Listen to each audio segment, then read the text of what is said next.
Now, it also raises another thing or two. The commission found itself giving very strong arguments for what it wanted. And in defense of their enthusiasm for the things they wanted, they were very careful to point out that, they weren't getting into the question of financial decisions and trade-offs. Okay, but somebody has to. And it may not be fair to criticize the commission for not doing that, but we'd be chumps if we didn't start thinking about that. And in the case of the Cold War, let me give you an example.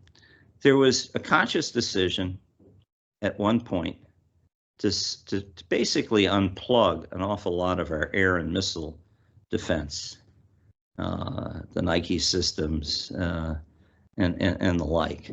Now, one can debate, and I've actually read pretty compelling histories that suggest it was a mistake. One can argue, whether that was smart or not, but what we decided to do was to take a risk and make a choice to have airborne systems, bombers that flew low, bombers that had cruise missiles, stealth cruise missiles, stealth bombers, that stressed the Soviet air defense effort to such a great extent that they spent an awful lot of money on stuff that didn't work and wasn't really a threat to us.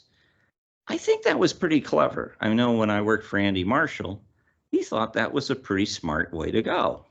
They call that competitive strategy. And we need to start thinking about trade-offs, and I'll tell you why. We don't seem to be spending enough money.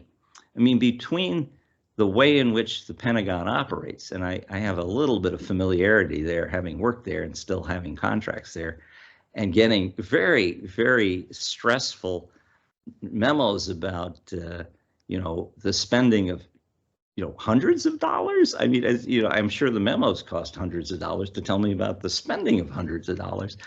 It is not the most efficient way to make anything happen to go through Pentagon procurement. They also don't seem to have enough money ever. And even though the budget grows, inflation grows, we are not in a position where we can say we don't have to think about making choices. Just the opposite. Now, it would be nice if that changed, and with any bad luck, we'll all be so scared soon, maybe we will. But until then, it would be nice to take an approach where we might have to make decisions where we take some risks.